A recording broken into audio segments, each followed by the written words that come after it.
What is your name? Beast. What? Beast. The Beast. The Beast. Starting us off at number 10 is Robert William Fisher, added to the FBI's most wanted fugitives list back in 2002. In a plot twist turn of events, Fisher used to be a firefighter, a surgical technician, and even joined the Navy for a bit. All jobs a fugitive should definitely not have. To paint a picture of what he was like, to teach his kids how to swim, he threw them out of a boat, and the one time his wife Mary spoke up back to him, he hosed her down. His parents divorced growing up, and he claimed he would contemplate suicide if Mary ever divorced him, which we know was her plan. In April 2001, neighbors heard the Fishers loudly arguing at around 10:30 p.m. 15 minutes later, cameras placed Robert at an ATM taking out money using Mary's car. At 8:42 a.m., their house exploded and the flames were 20 feet high. This was not a joke. The gas line that led to the house's furnace was pulled, so there was accumulating gas in the house that Fisher used to set the house ablaze. It's believed he only set the house on fire to try and conceal his crimes, which were killing his wife and her children. He shot Mary in the back of the head and slashed the kids' throats. When the fire was put out, it was clear Fisher had disappeared, and immediately he became the only person of interest in the case. 2 weeks later, Mary's car and their dog were found near Tonto National Forest, so initially they thought he may have been hiding out in the caves and had either killed himself or died from the low oxygen levels, but sightings of him over the years prove he's still alive and well, unfortunately. At number 9, we have screaming. A Redditor named Blackwater Project talks about an experience their daughter had. From the age of 3 to the age of 8, their daughter talked about people with no faces and figures of shadows. The daughter would wake them up in the middle of the night and say there was a man or figure standing in their closet. One of the most frightening stories was when their daughter asked if they heard the screams. She was asking if they heard the screams of a figure that stood in her doorway and screamed at her, and then flew to her parents' room and screamed at them. She sobbed uncontrollably to her parents because she didn't understand why they didn't wake up from the screams. The parent who posted this says the encounters did stop, and now their kid is 11. But now their daughter just refuses to talk about her past experiences. In our 8th spot, we have Ian Manuel. In 1990, when Ian Manuel was only 13 years old, he shot a woman in the face, blowing out part of her jaw during a robbery. Thankfully, she survived, but as a result of his crime, he was tried and convicted as an adult.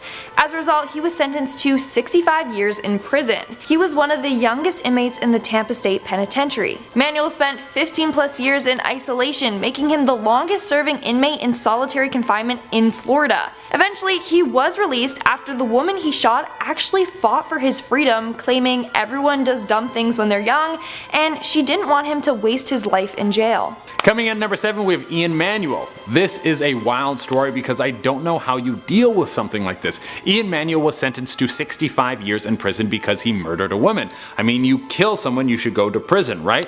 There's not really a workaround on this. Well, he was 13 years old when he did this. To say that someone would be the same at 13 and even 5 years later is just untrue. How does a 13-year-old even get his hands on a gun to kill someone? There is so much gray area on this. He became the youngest person ever to be sentenced to a men's prison. I think because of his age they were trying to protect him, and he was sentenced to 18 years in solitary confinement. He was sentenced to more years in solitary than he had even been alive. Now at number 6 is Leo Burt. On the 24th of August 1970, Sterling Hall, a building on the campus of the University of Wisconsin-Madison, was bombed by 4 men, one of which was Leo Burt. The bombings were carried out in retaliation and protest against the university's research connection with the US military. Floors 2 to 4 in that building were housing the Army Mathematics Research Center for the Vietnam War. And we know how polarizing the opinions on the Vietnam War were in America at the time, so I mean, this is no surprise to anyone. The 4 bombers dubbed themselves the New Year's Gang and had been involved in several anti-war acts before the bombing, so this was really no surprise. The incident killed Robert Fastnacht, a PhD researcher, and injured 3 others. Leo was involved in not only making the bomb, but planting it as well. As soon as it was done, Leo and the others fled to Canada as the FBI tracked them. The last time anyone heard from him was on the 30th of August as he and David fled their apartment as police closed in on them. He was indicted for destruction of government property, sabotage, and conspiracy, and is currently still at large. 50 years later, there have been sightings in St. Catharines, Ontario, Lakewood, Washington, but nothing came up. Where are you at, Leo? We are now at our 5th and halfway mark with the Warrens. Ed and Lorraine Warren are well-known demonologists. Over the course of their career, they have investigated over 10,000 cases, all dealing with the paranormal. And what happens when you're constantly exposing yourself to hauntings in the spirit world?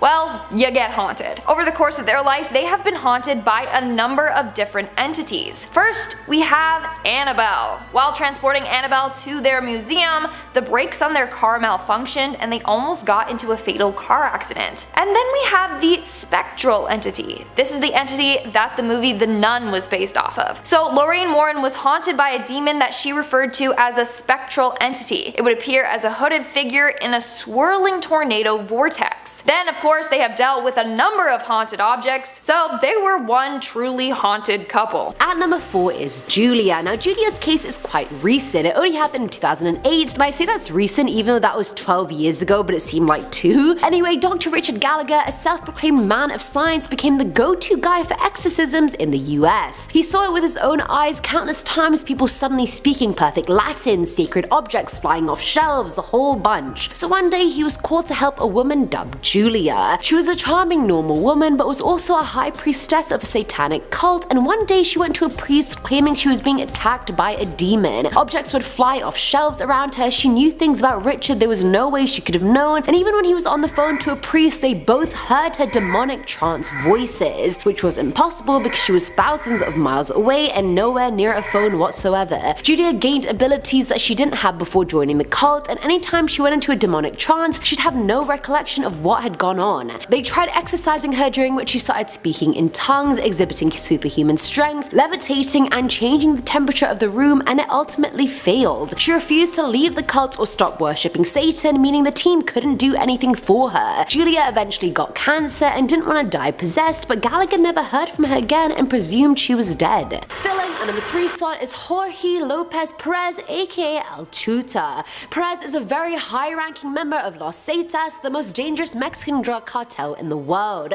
Not only do they traffic drugs, the crime syndicate also do sex trafficking and gun running rackets. You do not want to mess with this cartel. Their tactics include things like beheadings, torture, and they will assassinate or kidnap you without hesitation. Perez is especially dangerous because before he joined the cartel, he was in the Mexican army. The man specialized in explosives, martial arts, and guerrilla warfare tactics. He's extremely dangerous, do not get me wrong. He deserted the military in 1981 and joined the Juarez cartel, and from then till 2003 he worked with gangs and independently as a drug trafficker before joining Los Zetas. He knew a lot of the members already from his military days and was considered one of the group's founding members. Perez took care of drug trafficking in Cancun, and by 2009, after being cited as the regional leader of the group, Mexican authorities listed him as one of their leading fugitives. He's one of the only fugitives from the early Zetas generation who is still out there somewhere uncaught. Or, you know, not dead. Number 2.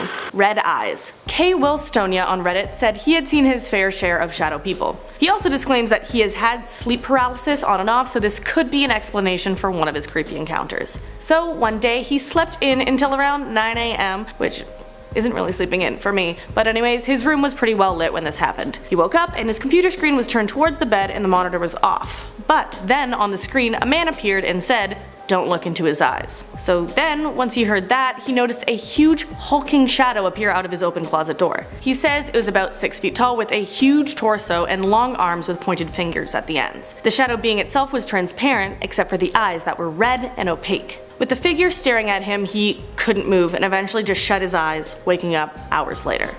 He felt lethargic afterwards, but blamed it on sleeping in too much. But it could have been the shadow figure.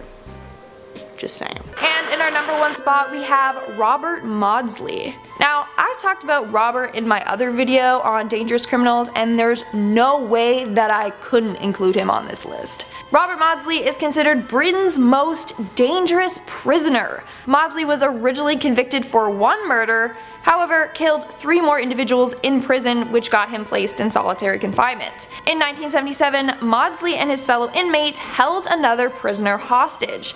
They ended up torturing him for 9 hours before cracking his head open and killing him. Now, it's rumored that he may have ate some of that prisoner's brain.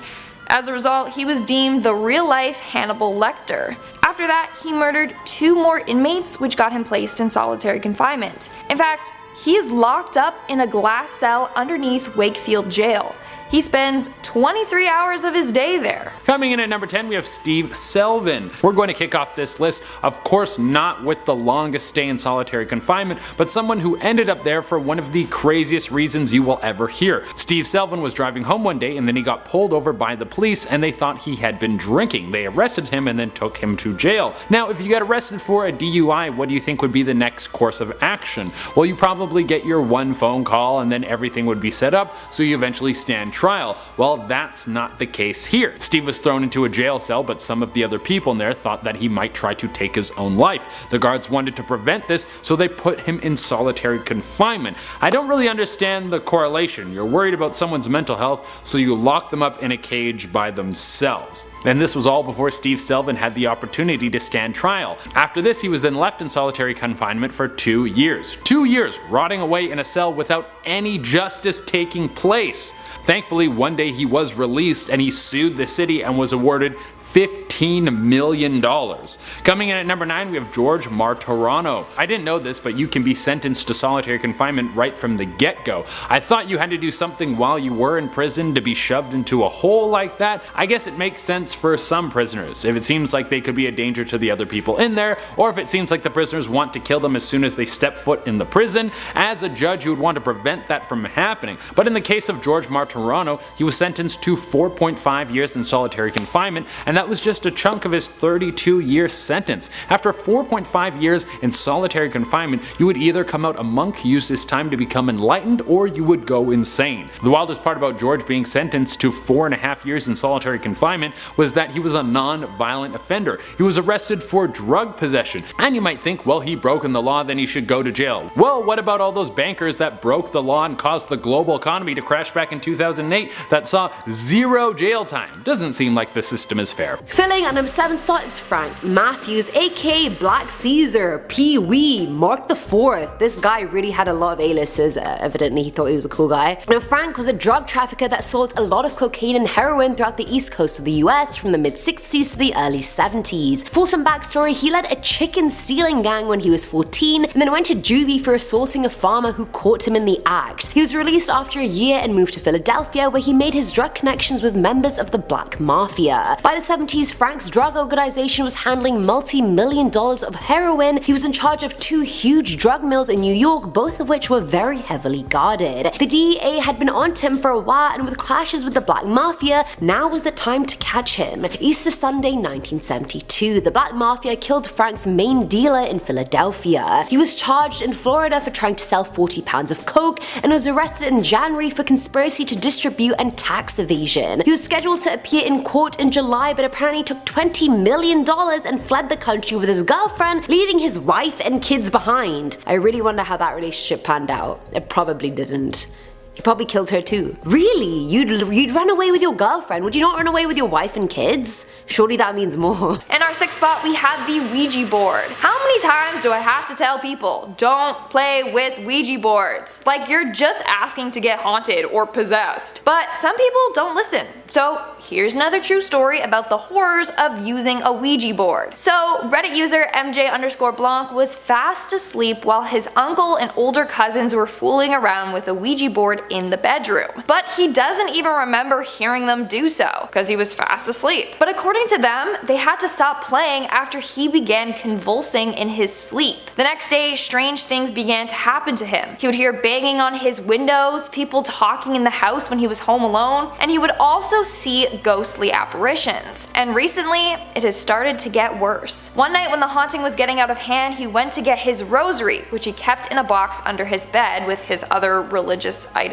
But the box was not there. So he's being haunted by some sort of ghost that his family members summoned. Poor dude, like he was just trying to sleep and his family got him haunted. Coming in at number 5 is Jason Derek Brown. This California native speaks fluent French, served as a mission for the Church of Latter-day Saints, and also has a master's degree. He's also considered armed and extremely dangerous, which is really far more interesting than the facts I said previously. Jason had been running check and bank fraud scams for years and was tens of thousands of dollars in debt. In November November of 2004, he bought a pistol and took a firearms instruction course for his upcoming crime, of course. At the time, Jason was living at a hotel in Ahwatukee near an AMC movie theater. On the 29th, an armored car guard came by with the weekend deposits outside the theater. At 10 a.m., a hooded gunman shot the guard driving 5 times in the head. He then stole a bag containing $56,000 and fled on bike. The bicycle was later found and the prints matched Jason, who had to be fingerprinted during the firearms course. An arrest warrant was put out for him for armed burglary and first-degree murder, but Jason had already fled to Nevada. Because of his surfer dude appearance, the FBI got more tips about him than any other fugitive, and the latest sighting was in Salt Lake City. At number 4 is Alejandro Castillo. Fluent in English and Spanish, the Arizona local worked at a Show Mars restaurant located in Charlotte, North Carolina. In 2016, he got close with his co-worker, 23-year-old Truck Kwan Lai Lee, who went by the name Sandy. The two dated for a while, during which Sandy loaned him some money that he hadn't repaid.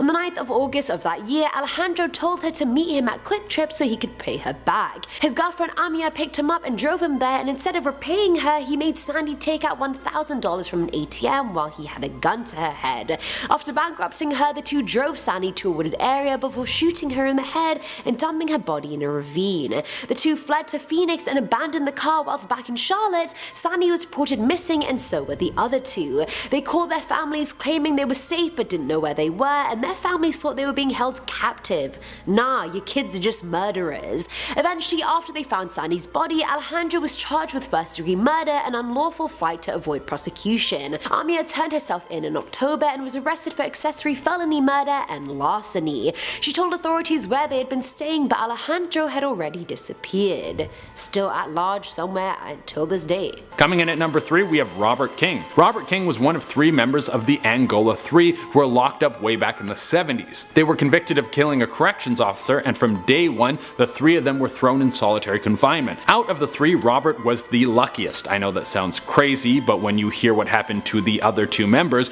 you will know what I'm talking about. Robert spent 29 years in solitary confinement, day in and day out. He was supposed to serve the rest of his life in there, but when his case was revisited, there was a ton of information that didn't add up, and his case was overturned. He was able to walk out of there a free man after taking a plea deal. Coming in at number 2, we have Herman Wallace, the second member of the Angola 3. Herman wasn't as lucky as Robert. His section of the case didn't get the same treatment, but there was a massive protest to have him removed from prison because it was clear that the information given was a little fishy. Eventually, Amnesty International got involved, and then they pushed to have him removed from prison when he was dying from liver cancer. The man was 71 years old at this point and quite possibly was in prison for a crime that he didn't commit. He was out of prison 2 days before he died from his cancer. This was after spending 40 years in solitary confinement. And at the number 1 spot is Albert Woodfox, the final member of the Angola 3. Albert Woodfox spent 45 years in solitary confinement for a crime that he says he never committed. Albert and Herman were originally locked up for armed robbery,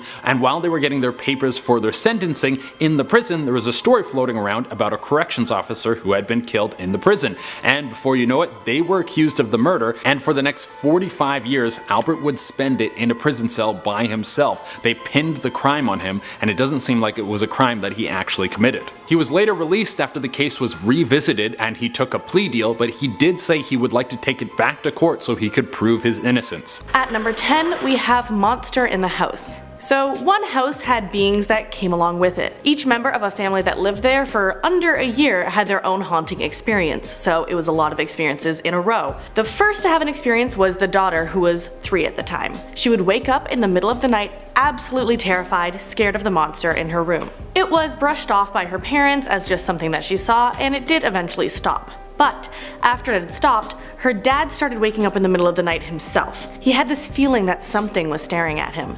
In the corner of the room, he saw a shadowy black and gray apparition that gave him the chills. This kept happening a few times a week for months. His fiancée even said that she saw a faceless child looking at her beside the bed, and they moved out after the frequency of all these spottings got even worse. Once they moved out, they slept normally ever since. Moving on to number 9, we have Jesse Pomeroy. Jesse Pomeroy, otherwise known as the Boston Boy Fiend or the Boy Torturer, was convicted of countless murders at the age of 14 in 18 1975. He would abuse, torture, and then kill his victims. In fact, he was the youngest person in the history of Massachusetts to be convicted of first-degree murder. When Jesse was caught, he admitted to the murders and was sentenced to live in the Westboro Boys Reform School until he was 18. However, while at the school, he went on to commit other murders.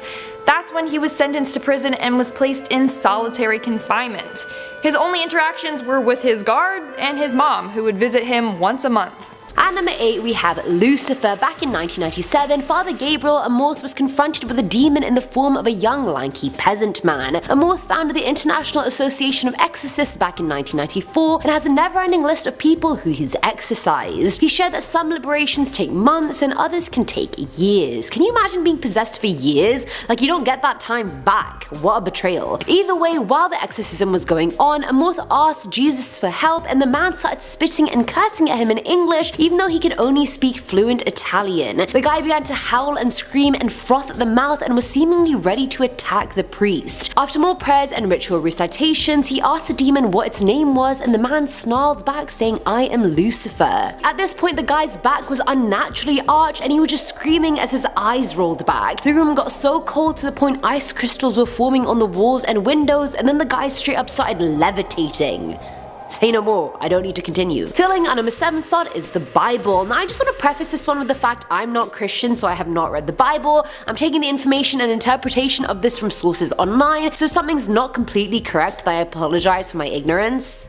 Just let you know. Olufemi Olusanmi shared on Quora that according to Ephesians 6:12, New King James Version, it says, "For we do not wrestle against flesh and blood, but against principalities, against powers, against the rulers of the darkness of this age, against spiritual hosts of wickedness in the heavenly places." Meaning it's simply not normal or human for people to kill, betray, and hurt others. Anytime a human does any of those despicable acts, it's actually a demon doing them. So technically, demons live among us in abundance. Serial killers seem to have happy relationships with their demons, others do not. Suffice it to say though, they are everywhere. Now at number 6 is Home Alone. This story was shared by an anonymous Quora user who said back in 2018, her husband went on a business trip for a night, so she was home alone with their 2 young sons. The wife put them to sleep and then got into bed herself at around 11 PM. For some reason, that night she couldn't fall asleep and kept waking up every hour or so with this feeling that her front door wasn't properly locked. At 3 AM she got out of bed and checked the door, and true enough, it was locked and deadbolted. But I so relate to this. I always think my front door is unlocked even though I've checked it a billion times, but then I go check again because I have OCD, so there's that. Anyway, she went back to bed to find her kids awake a few minutes later. When the sun started rising, someone rang the doorbell and everyone thought the dad had come home early. As she reached the door with her kids, she kept getting this overwhelming feeling to not open the door. Her son goes to open it and she stops him before looking through the peephole and seeing an unknown man with his back to the door. When he turned around, the woman could see his thick black hair and no face. It was just a blank face. She gasped loud enough for the demon man to hear her that he started banging on the door, but she wouldn't open it. This went on for another 10 minutes before he finally left. No face. Are you sure it wasn't a lucid dream? That is screwed up. We are now at our 5th and halfway mark with John Massey. In 1975, John Massey got into a fight with a pub's bouncer and he shot him in the chest. At the age of 26, he was sentenced to life for murder. But while in prison, Massey managed to successfully escape 3 times. His most notorious escape was when he made a makeshift rope out of sheets and a pair of heavy-duty gloves to climb over the prison wall. As a result of his escapes, he was placed in solitary confinement. He was allowed 15 minutes outside of his cell each day, and had only 8 minutes for a phone call. Other than that, he was kept locked away. He is considered one of Britain's longest serving prisoners. He was eventually released after spending nearly 43 years behind bars. In our 4th spot, we have Thomas Silverstein. Thomas Edward Silverstein was an American criminal jailed for armed robbery in 1978. But while in prison, he committed numerous other crimes. In 1983, he killed a prison officer who he stabbed multiple times. Then he murdered 2 inmates. As a result, he had to be detained in a specially designed cell at the ADX Florence Federal Penitentiary in Colorado. Due to the crimes he committed while in jail, he is considered the most violent prisoner in America. He is also referred to as America's most isolated man. Now, Silverstein was considered so dangerous that he got transferred to a federal prison in Atlanta. There he was confined in a 6 by 7 foot cell. He was constantly under surveillance. In fact, the lights in his cell were never turned off so that they could always keep an eye on him. Silverstein eventually died in prison at the age of 67. He is said to have served the longest term in solitary confinement in the federal penitentiary system. At number 3, caught on camera. At the St. Augustine Lighthouse, a camera captured a shadowy figure. At first, the shadow just looks like someone casting a shadow off camera, but if that was the case, the shadow would have had a different depth of field when it passed the room on the left. In addition, the window in the other room casts a brighter light than this side, and you can see the light coming through the shadow. Plus, the shadow just doesn't go across the whole screen or video. It stops, enters the room, and you can see the wall. It's different. So people around the comments of the video argued whether or not it's real or edited in post-production, which is possible really, so please let me know what you think about it.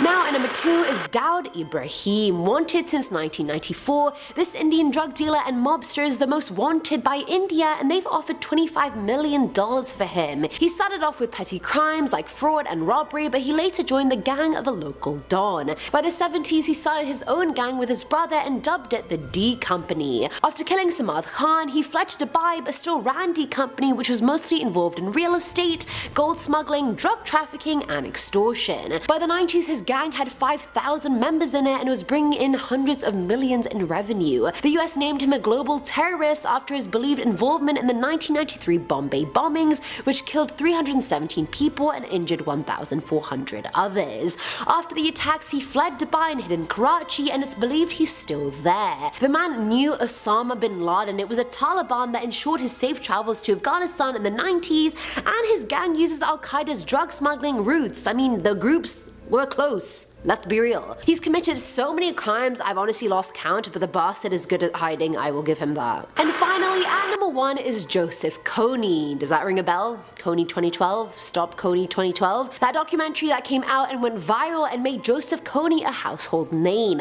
Some call him a terrorist, others a prophet. Whatever he is, he's escaped capture for over 2 decades now. In 2005, the ICC issued an arrest warrant for Kony on 12 accounts of crimes against humanity and 21 war crimes. As one of the leaders of the Lord's Resistance Army, he abducted, mutilated, killed, and brutalized civilians in northern Uganda. And even more horrifically, the army is known for kidnapping children and using them as sex slaves or soldiers. The LRA were known to cut off people's limbs or parts of their face in the 90s, which terrified hundreds of thousands, causing them to flee. He references the Bible to explain why it's necessary to kill his own people, and was eventually forced out of South Sudan, Congo, and even the Central African Republic. He's still at large somewhere, but since the LRA has shrunk to about 100 soldiers, he's no longer deemed a security threat to Uganda. Even then, this man is extremely dangerous. Somebody catch him, please. Starting off this countdown, we have the Man in the Iron Mask. The Man in the Iron Mask is the name given to an unidentified prisoner arrested in 1669 or 1670. He was imprisoned during the reign of King Louis XIV of France. Now, what's so scary about this prisoner is how his identity was always kept unknown. He was forced to wear a mask that blocked off his face. Some say he wore a black velvet mask, while others reported that it was a full-on iron mask. Apparently, the guards were ordered to shoot this man if he ever removed the mask. On top of that, he was kept in solitary confinement with double doors. He spent the rest of his life there until he died on November 19th, 1703. Coming in at number 9 is Antonio Angeles. The Brazilian Spanish criminal grew up in Brazil and was known as a violent person who often beat up his mother. Antonio moved to Spain, where he continued to commit crimes like robbery, mugging, and drug trafficking before finally being involved in the Alcasser girls. On November 13th, 1992, Antonio went for a drive with his friend when they saw 3 girls hitchhiking to a party that a high school was holding at a club. The boys picked them up and passed the venue, after which the girls started screaming because something was wrong. He hit them all with the butt of his gun before tying them all up and taking them to a secluded location. There, all the girls were raped and then forced to get into a pit. Antonio then shot and buried them, and their bodies were found in January the following year. The beekeepers who found the bodies found Antonio's friend's glove and a social security slip from Antonio's brother. Antonio was on the run and was last seen somewhere in Lisbon that year. After that, he either boarded a boat going to Ireland and jumped off of it, therefore drowning and dying, or he went back to Brazil. We have no clue. At number 8, we have Elizabeth Ann Duke. I was like, I really need to try and find some women to put on these lists because it's all men. Gender equality, hello. Now, Elizabeth was part of a Weatherman splinter group called the May 19th Communist Organization. The group claimed credit for a lot of bombings that damaged US government buildings, including the 83 bombing of the US Capitol building. The attack was motivated by the US military's involvement in Grenada and Lebanon that the group was very opposed to. No one was killed or injured, and the damages added up to around $640,000. Elizabeth was arrested in May of 1985 and was indicted on falsification, conspiracy, and weapons charges. 2 months later, she was released on bail and went missing in October, never to be seen again. There's a $50,000 reward for information regarding her whereabouts, but based on the fact that this is part 5 of these lists, you're not gonna find them. Number 7.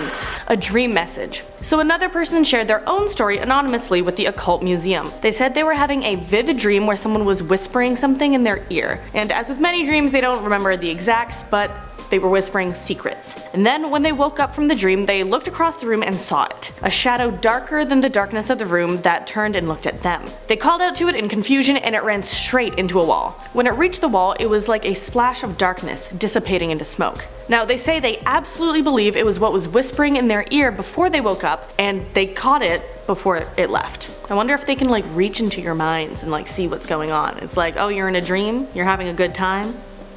Let me just whisper. Rude. But let's go on to number 6, more than one type. So a Reddit user named Dim saw 2 different shadowy figures at 2 different times. One was more benign and the other was malicious. So when Dim was a kid, the demonic one, the malicious one, haunted their bedroom. It looked like thick smoke and left a bad stench, they said. It also left all the signs of a haunting. Cold air, a sense of fright, religious objects falling down, scratches on the ceiling, and even a face appeared. So the non-hostile ghost was different. It was more translucent, more like a shadow, and they saw it looming over their mother as she slept. Once it noticed them, it divided itself into 3 different beings and ran straight through them one at a time. So not all of these shadow people are scary, but many are. I don't want them to mess with me, I'm sorry. Number 5, adopting a disguise. One person was staying at their mom's house on a hometown visit and were lying in bed about to go to sleep. That's when they felt and heard a presence in their room. They thought it was their brother just trying to get something, so they turned to look at him, but it wasn't him. It was a tall, shadowy figure darker than the shadows of the room. As they kept asking what the figure wanted, it moved closer and closer to them. They felt a fear and weight on them from the looming presence, so they shouted at it to leave, but it didn't go until they used their phone light to light up the room. After that, they prayed over a rosary and eagle feather until they fell asleep. They say it returns as a boy of maybe 7 or 8 with sad eyes that peeks around corners at them, but they say this visual of a boy is all a facade, hiding the darker shadow person. Using a nicer figure to try to lead to some trust, but it's really hiding something much, much more sinister. Let's move on to Coming at number 4, we have Jesse Pomeroy. This story is almost something of legend, and unlike most of the people on this list, it made sense why they would lock this guy away in solitary confinement. Jesse Pomeroy was arrested at age 14 for murdering a ton of kids. He was taken to a juvenile corrections facility where he killed more kids, and then he was locked up in a cell for the rest of his life. Filling at number 3 slot is Amy Stamatis. Back in November of 2006, Amy climbed into an open window of an apartment building in Arkansas and threw herself off of it, paralyzing herself from the waist down. When asked about the incident, she said she didn't jump, but definitely fell. Amy had been having dark thoughts for months and started hearing voices telling her to kill herself. While in the hospital, she was visited by a woman who claimed she had raised the dead and that she could see demons inside of Amy. In the months leading up to the incident, weird things started happening to her. At the end of a 24-hour shift at the hospital, Amy fixed up a burned patient and then completely forgot how to do her job. She didn't even know where she was, and that was her last shift. Previously a marathon runner, she couldn't even run straight anymore, let alone pick her clothes out. Pentecostal evangelist Cindy Lawson met Amy and said she saw the demons surrounding her and compelling her to hurt herself and others. Now at number 2 is Gina. So back in 1990, Reverend James LaBar performed many exorcisms, one of which were on a Florida teen called Gina. Her exorcism was televised by the ABC network in 1991. Is that even humane? Gina was hospitalized for displaying psychotic behavior, and she went from that to tabloid fodder. Was she even capable of consent at this time? During the exorcism, which 29 million people tuned into, Gina is strapped to a chair while she barks at the priest and speaks in gibberish. She was possessed by demonic spirits. One was called Zion and the other Minga. The priest pressed a cross to her face saying, "You want pain, I'll give you pain," and then read the Roman Catholic rite of exorcism. After she was sent home, she was re-hospitalized and given antipsychotic drugs within a few days. A psychiatrist claimed the exorcism was a serious risk to her health and that she may just be delusional. Either way, I feel like something that puts you in that vulnerable of a space and at a time you don't have control over what you're doing should not be televised. That's just me though. And finally, at number 1 is Zurich. So this one was shared by Reddit user Hamish051, and he said that back in October of 2017, his band were on a European tour and was staying in a super old building in Zurich. Like, the building was built in 1260, it was old as shit. Anyway, the Airbnb was surprisingly super clean, and Hamish decided to sleep on his blow-up mattress. As the group was getting ready to go out in town, they saw a leaflet on the table telling them how old the building was, which was crazy to them. They honestly had no idea based on how well it had been renovated. Either way, the bandmates went out while Hamish stayed in and went to sleep. He woke up a while later at 3:30 AM due to the sound of a dripping tap. His bandmate had told him he was going to take a bath when he got back, so Hamish was pissed he was being so loud about it. He tried going back to sleep when he felt a large weight on the bottom left corner of his mattress, and it launched him into the air. He had an almost instant panic attack as ice shock went through his body. He felt a nudge and then another one. Hamish took off his blankets and saw the shape beyond the bed. It was this girl who was about 5'6", with hair down to her feet and no face. She was soaking wet and she had no face. He tried to scream but no sound was coming out, so he hid under the blankets and fell asleep terrified. He woke up to see one of his bandmates working at the table and another one, Gary, who was just waking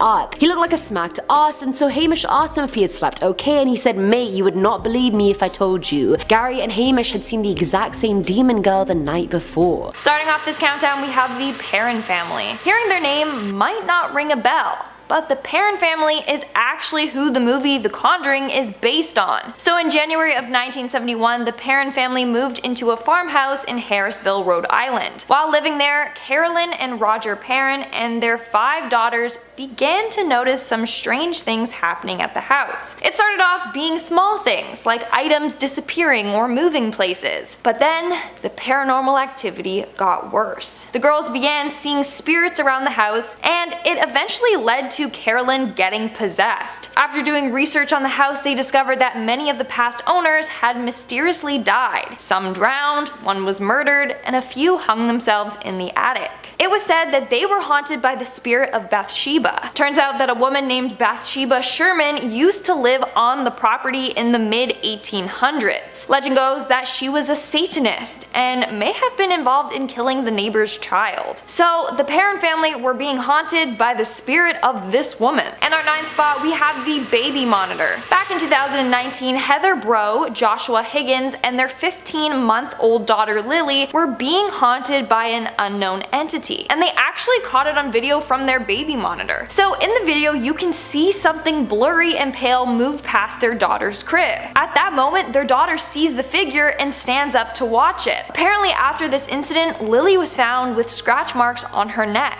Then other things began to happen around their house. One morning, Heather woke up and felt like someone's hands were around her neck, choking her. This entity was starting to get more and more violent, so they brought in a team of paranormal investigators. That's when they discovered that they were haunted by the past owner of the house, who committed suicide by jumping out of the window. Coming in at number 8, we have Ava Gutowski, otherwise known as My Life as Ava here on YouTube. On her channel, she shared her creepy ghost stories. So late one night, Ava and her friends decided to fool around with a ghost radar app to try to summon a ghost. After sitting in their car for an hour, Ava got annoyed and asked the app to give them a sign if something was there. At that moment, the app said blink, and the car from across them started flashing its lights. It was 2 AM. No one was in or near that car, but it randomly went off by itself. Its headlights were flashing, and even the lights inside the car were going off. About 4 months later, paranormal things started to happen to her. Her cat started to act weird in her house. She would get scared in certain sections of the house and make these weird, dark, gurgling noises. Eventually, she moved houses, but whatever was haunting her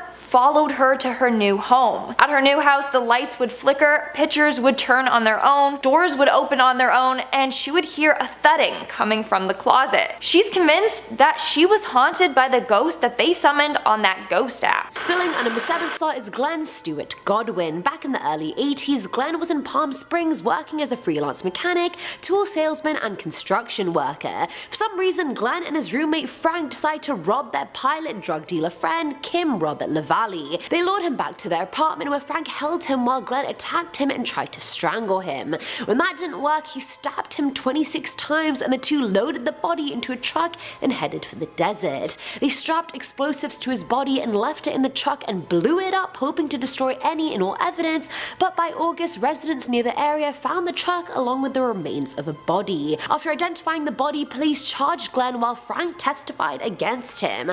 After being transferred from his first prison, Glenn was at Folsom State Prison, a maximum security prison where tools had somehow been smuggled in for him to help him escape. By June of 1987, he had escaped with the help of an outside accomplice. He was then arrested in Mexico but ended up killing a member of the Mexican drug cartel in prison, knowing it would delay his extradition. He used that to escape again, and he is still a free man as we speak.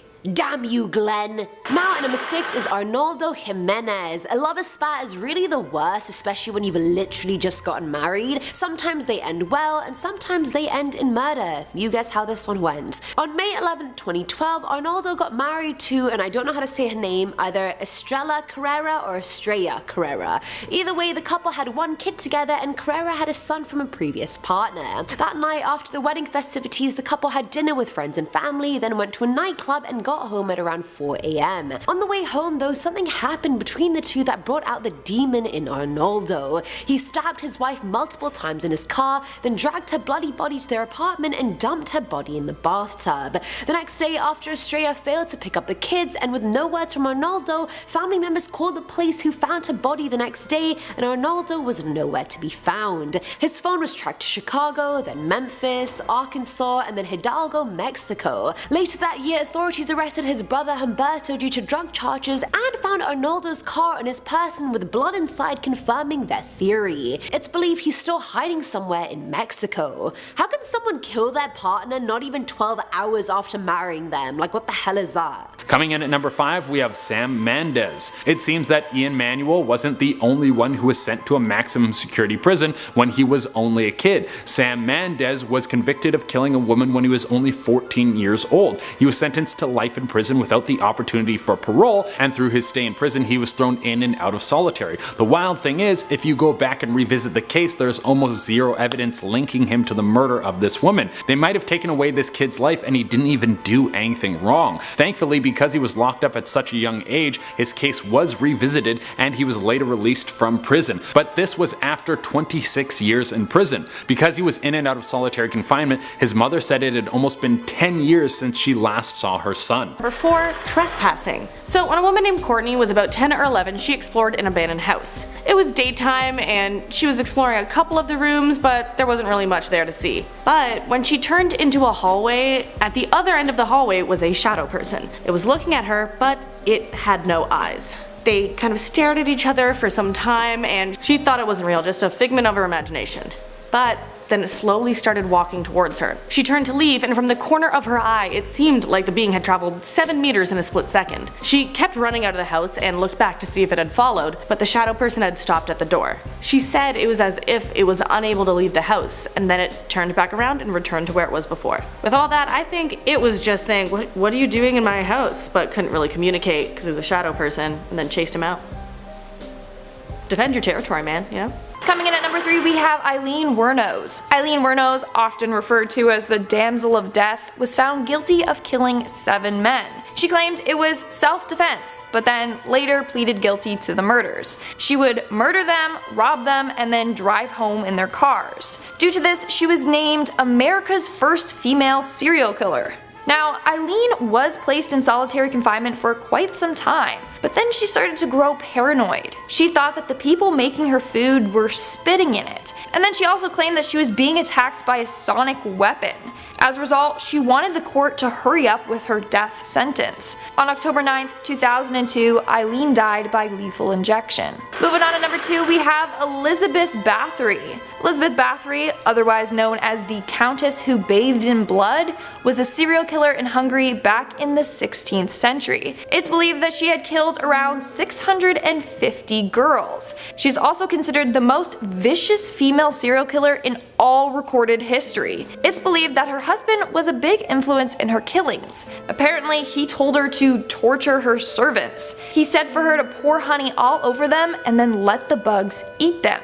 But her killings didn't truly start until she met a witch named Anna Darvula. This witch told Elizabeth that bathing in the blood of the young would help her maintain her youth. And that's exactly what she would do. Eventually, Elizabeth was sentenced to life in solitary confinement. She was locked up in her castle's torture chamber. The windows and doors were boarded up with her inside. There was only a small hole in which food was passed in through. On August 21st, 1611, she passed away. And finally, at number 1 is Elmer Crawford. This guy did a number on everyone around him. Honestly, I feel bad for anybody who was around him. Vanishing Houdini act, legitimately. So back in July of 1970, Elmer was married to Therese, who was pregnant at the time, and the two already had 3 kids together. 2 weeks before the incidents took place, the family had drafted new wills, leaving a huge fortune to Crawford in case the family died. Don't you already know who the suspect is? Anytime people take out wills, someone's gonna get murdered. He then constructed his own electrocution device using a 15-meter electrical lead and alligator clips. He electrocuted Therese to death in her sleep and then killed and electrocuted the rest of his family. He then loaded all their bodies into his sedan and pushed the whole car off a cliff to try and frame his wife and make the whole thing look like a murder-suicide. Elmer has been missing ever since the murders and was last seen in Western Australia in 1994. There's a reward of $100,000 for any information about him, but to be honest, the guy is now 90 years old. He evaded the police his whole life and got away with it. This man will most likely die before ever stepping foot in jail. Like, if I was him and the police caught me, I would rather just drop dead then and there than be like, yeah, take me to jail.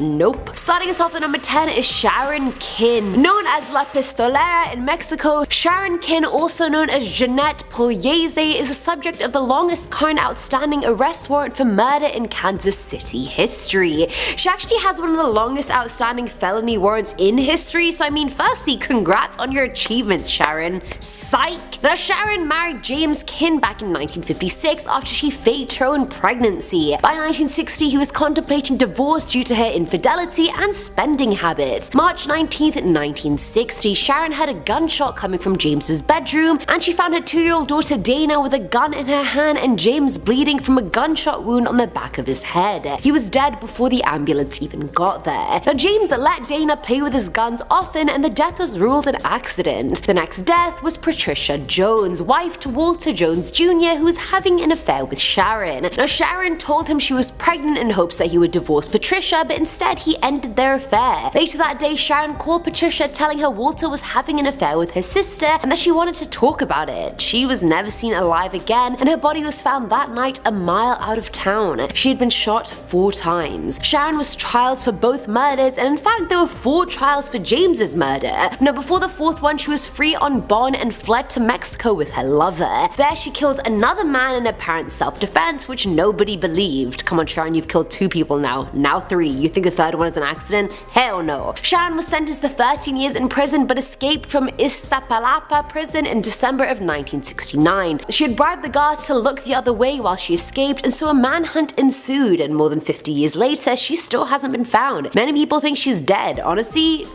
she's probably not. Coming in at number 9 is Victor Manuel Gerena. This guy is a huge deal because as of April 2010, he's been on the fugitive list longer than anyone else. Victor was an EPB agent, which translates to the Boricua People's Army, a Puerto Rican guerrilla organization that campaigned for Puerto Rico's independence from the US. Victor was put on the FBI's most wanted list for his involvement in the 1983 Aguila Blanca armed robbery. September 12th started off as normal. Victor dropped his girlfriend off at Hartford City Hall to pick up got their marriage license and then went to work at Wells Fargo. The company stored huge amounts of money at their depot, and Victor was the trusted second in command that had most of the vault's keys. On the day, employees were moving a lot of cash in vans, and at some point while doing this, Victor pulled a gun on his manager and co-worker before handcuffing them both. To try and disable them further, he injected them with water and aspirin, which actually did nothing. He then apologized before moving around $7 million from the vaults.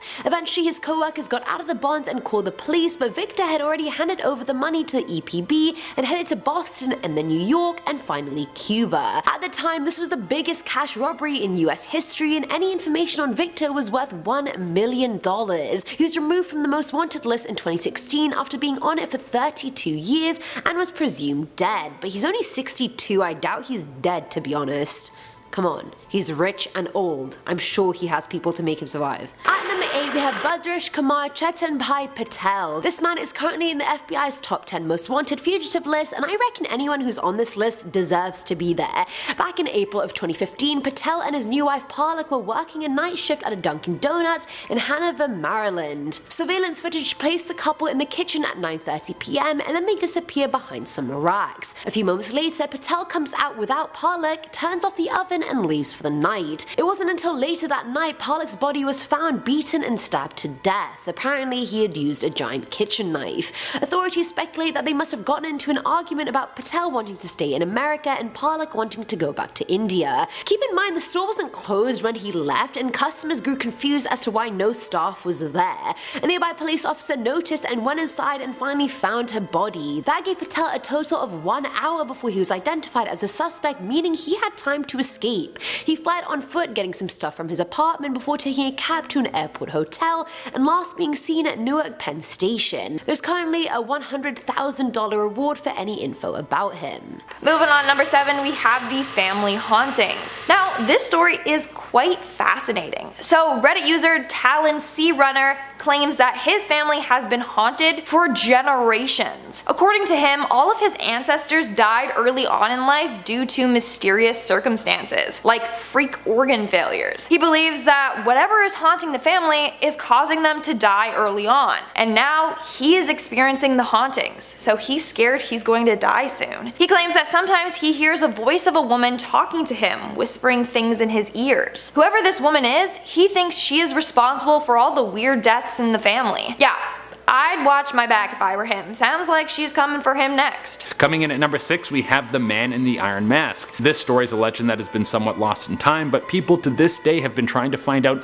who the Man in the Iron Mask was. He was taken into prison in 1669, and he stayed in a cell by himself until he died in 1703. The question is, why did this prisoner have to wear a mask the entire time? What could he have done to be forced to wear a mask day in and day out, be kept in a cell by himself, and there was an order to kill him if he ever took off his mask? This was when King Louis XIV was in power, and people think that the Man in the Iron Mask could have been his older brother, who was the rightful heir to the throne. That is why no one was allowed to see his face. Coming in at number 5 is Frank Blackhorse. This man's background is extremely debatable. Some say he's a member of the Cherokee Nation, whereas others say he's not even Indian. The FBI think he's Italian Jewish and born in Cleveland, whereas Frank said himself that he was born in Cherokee, North Carolina. Either way, he was part of the Wounded Knee occupation, where followers of the American Indian movement took over and occupied the city of Wounded Knee on the Pine Ridge Indian Reservation. The group wasn't happy with the leadership of Chairman Richard Wilson, and so they decided to do something about it. FBI agents responded to the scene, and Agent Curtis Fitzgerald was shot in the wrist. No one knows who fired the bullet, but Blackhorse was arrested and charged with the shooting. Come on man, you got shot in the wrist, you didn't die.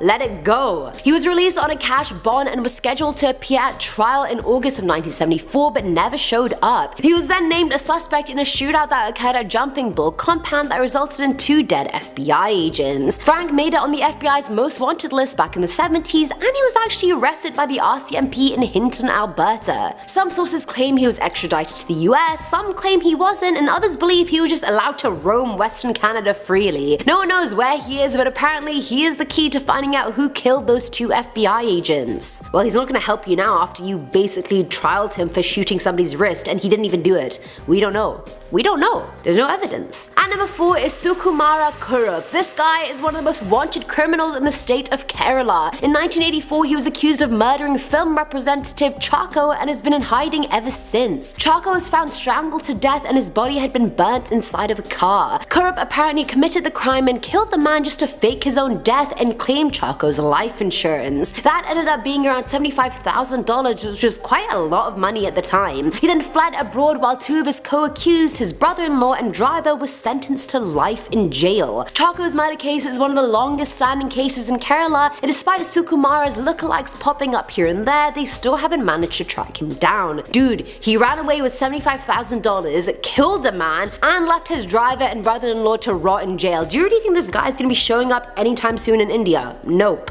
He's living his life in bloody Bali. Filling at number 3 slot is Arthur Lee Washington Jr. Former member of the Black Liberation Army, Arthur was added to the FBI's top 10 most wanted list in October of 1989 after trying to murder a New Jersey state trooper. In April of that year, state trooper Michael J. Clayton stopped a car that had an expired inspection sticker on it. The driver of the car was Arthur, who got out of the car when stopped and just kept walking away from the officer. He ignored all of Clayton's commands, and as he began to go after Arthur, the latter pulled out a gun and fired. He missed, and as Clayton returned the fire and reloaded, Arthur had escaped on foot. After searching his apartment, officers found 3 other weapons, and a federal arrest warrant came very quickly after that. He was kept on the FBI's list for 11 years before being replaced. He's still wanted, but most people believe he's dead because if he was alive, he'd be around 71 years old. So I don't get why you think he was dead. He's probably very much alive. 71? People are alive at that time. Now number 2 is Adam Emery. I honestly feel like this case was of a guy losing his shit over his car getting damaged, and it just went horribly wrong after that. Now back in August of 1990, Adam and his wife Elena were eating at a restaurant when his car was sideswiped by another car. Absolutely livid, he chased down the car and stabbed the driver to death, but turns out it was the wrong car. He ended up murdering 20-year-old Jason Bass and was put in jail for 8 weeks before being bailed out. 3 years later, he was awaiting his formal sentencing since he was convicted of second-degree murder and could have faced up to 25 years in prison. He disappeared along with his wife, and they both mailed suicide notes before their car was found near a bridge. Elena's skull was found at the bottom of the bridge that same day, but Adam's was not. He was declared legally dead in 2004, but investigators didn't buy it. He could have easily traveled somewhere after killing his wife. How do we know he didn't do that? People have reported seeing him in Connecticut, then in Florida, then France, and Italy, and last year the FBI actually said there's a huge chance of tracking him down in the next 5 years,